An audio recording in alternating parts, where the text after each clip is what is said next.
One of the things that makes the Rich Dad Company different is most people think that savings is smart, but my rich dad told me years ago that savers are losers.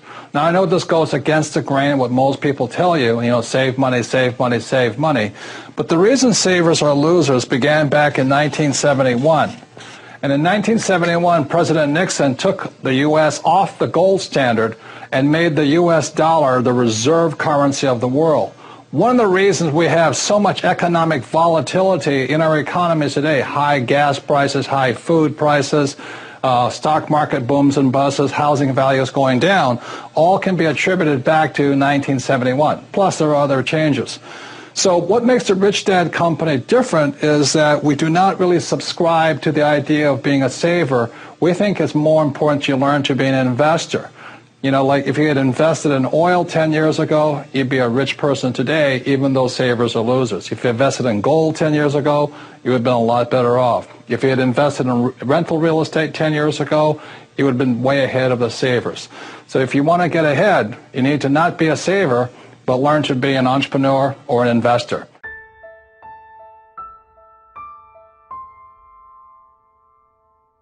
So there's 4 great advantages to real estate as an investment. Number 1 is you have income every month, which means you can soon quit your job if you want to.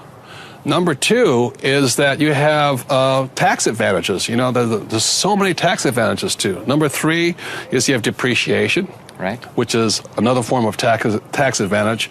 And number 4 is you have capital gains. So you have money coming in, government's giving all these bonuses. Right. You have all these gains that are somewhat tax-free, and on top of all that is the banker will lend you money for real estate.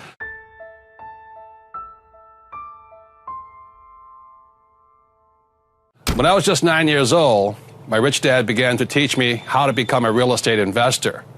And the way he taught me was through that game most of us know about, the game called Monopoly. And he said, son, on this game board Monopoly is a formula for great wealth. And most of us know that formula. It's 4 greenhouses, 1 red hotel. 4 greenhouses, 1 red hotel. And that's how my real estate investment career began, with that simple education and lessons from my rich dad. And that is why I was able to retire in 1994 at a relatively young age of 47 because of the simple investment steps my rich dad taught me.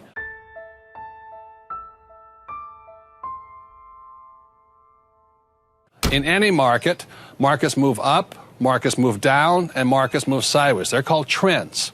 So what you want to look for is the area, hopefully, that's moving up. Would you agree with that? Totally, yes. Like we always talked about, there's some cities where people are moving out of.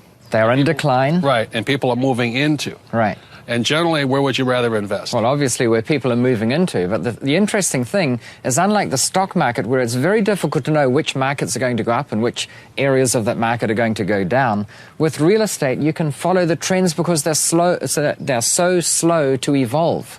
A city that's had high growth in one year is likely to have had high growth the year before and will have high growth the following year, and similarly those with slow growth.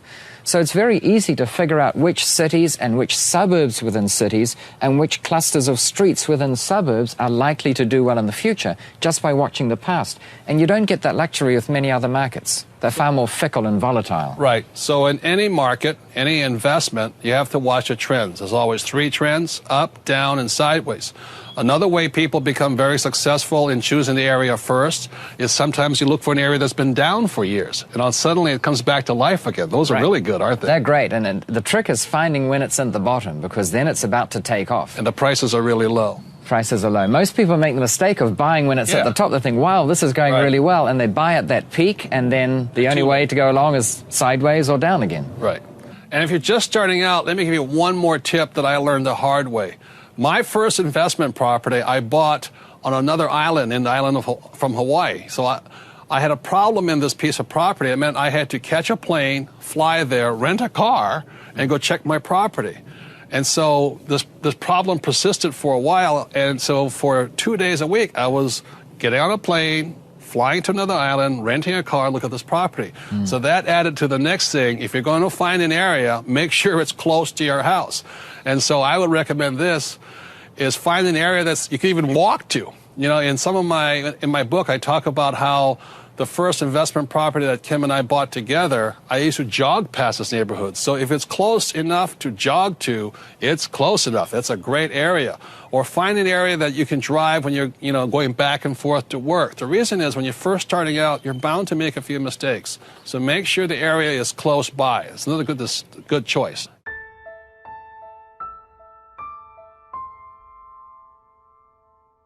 Well, I'll say it again. In 1973, I came back from Vietnam. And I was a pilot out there. And I took a real estate course. It was $385, 3 days long. And that was a lot of money back then. I was only making $500 a month, so $385 was all I had. And the instructor at the end of the program said to me, he said, or to the whole class of about 30 of us, he says, your education begins now that you leave the class. You didn't get educated while the class.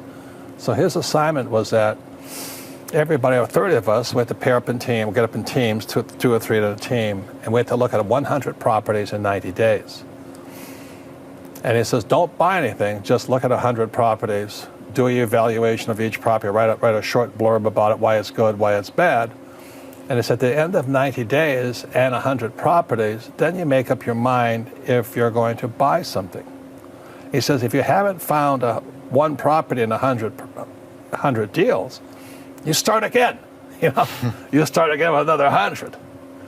And that's why most people are not rich, is they're not willing to go through that process of looking at 100 deals to find one deal. And there's sometimes, and you and I know, you look at a lot of frogs to find one princess. But when you find that one princess, everybody goes, oh, well, how do you get so lucky? Well, I looked at a lot of dirt dogs out there, Mm-hmm. And that's like anything in life. You don't marry the first man or woman you meet. Hopefully you kiss a couple of them, before you do.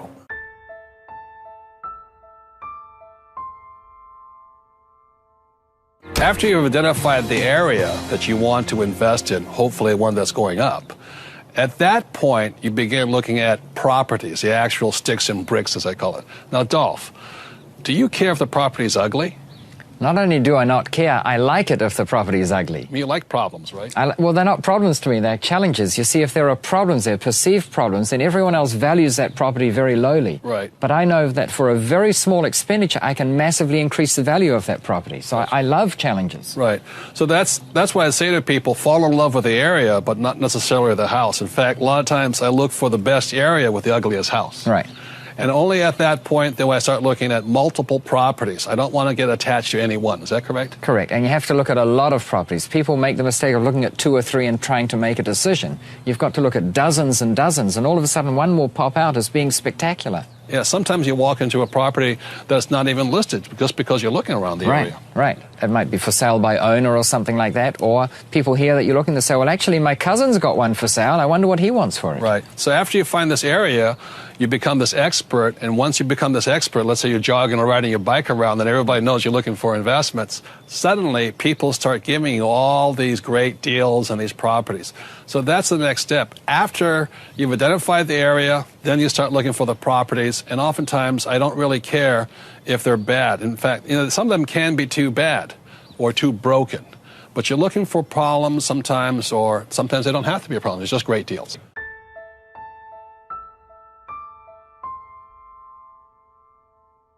One of the most famous ways people use options is a down payment. So let's say I'm going to buy a house for, let's say, $100,000, and I go and I put $10,000 down.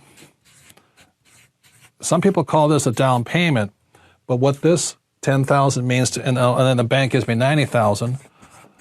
Going to use the banker's money to get rich. The reason I look at this as an option more than anything else is because if the price goes to $120,000, I now have the option to sell it for a higher price.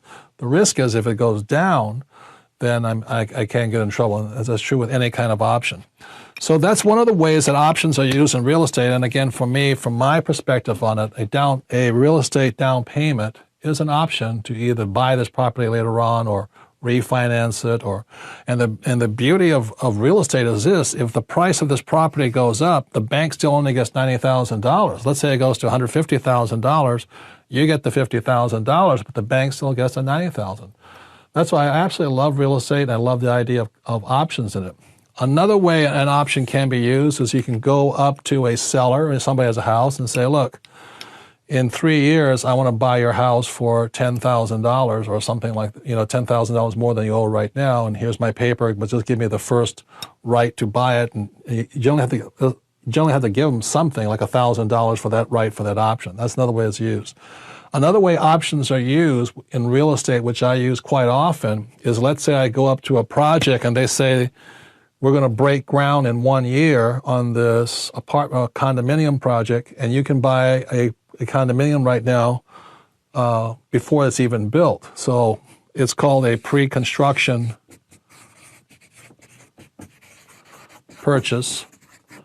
It's also called buying off the plans. In other words, and I don't recommend this wholeheartedly, but off the plans means the building's not even built yet.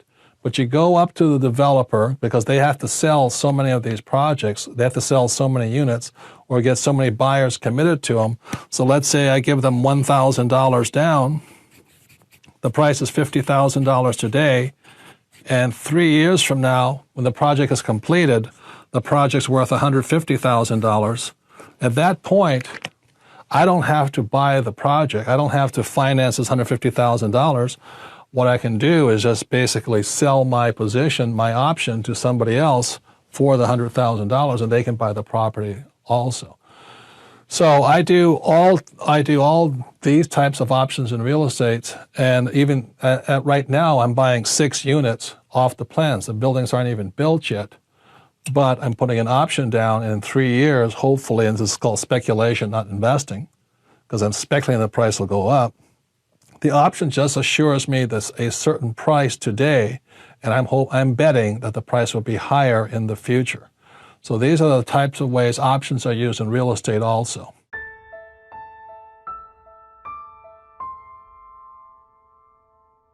As an additional point, I'd like to add that when you're finding your area and identifying pieces of real estate, this is where your broker becomes very important. Not all brokers are equal. Not all brokers have the same intelligence. As you're going through the area and looking at different properties, you'll soon find out the brokers you like and brokers who like you, right? Right. And then also, not all brokers work with investors. Most of them work with home buyers, especially the first time. So there's, the kitchen's important, how pretty is the paint and all that. Well, we don't care about that. So on top of finding the right broker, you have to find one that understands you, and hopefully is an investor himself or herself. Right. Most brokers that understand you, that have the same mentality, are investors. And don't ever be put off by a broker who is an investor. Don't think, well, if there's any good deal that comes along, he'll take it for himself. No broker can buy every deal that comes across his desk. Yeah. The advantage of a broker that does invest is he understands the mentality, he understands what we're after, that we don't care whether the deli on the corner is good or not. We just want a good deal. Yeah, investors think different than home buyers. Real estate agents focus on the house and not the market. So what I'm watching for, or listening for, hoping to hear is I have a real estate broker who is the same thing with me, is they're looking at the area first, the property second. Exactly. And when you find a good broker, pay them well. I meet so many people who will tip their waiter 20%, but try and stiff the broker 6% or whatever the commission is. That's tipping somebody who's costing you money rather than tipping somebody who can make you rich. I like to pay my brokers everything. I like making them rich because they're making me rich too.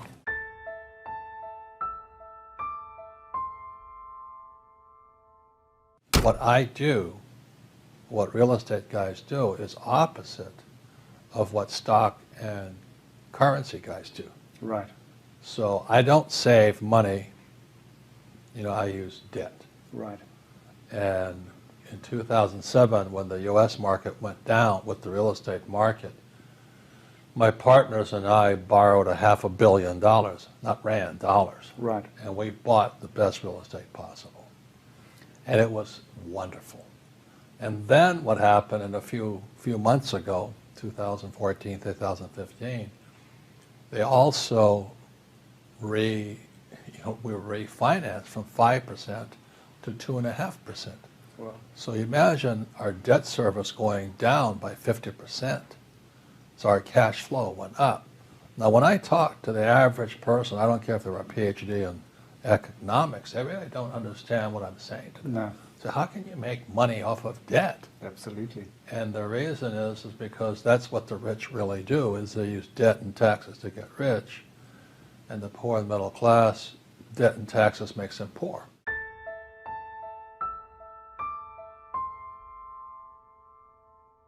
How accessible really is real estate investing to the average Joe investor that wants to get away from the mainstream?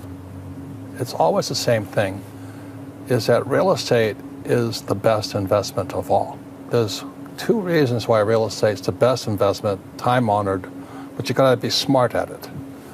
The number one reason for real estate is debt. You know, who else is gonna give you money to buy?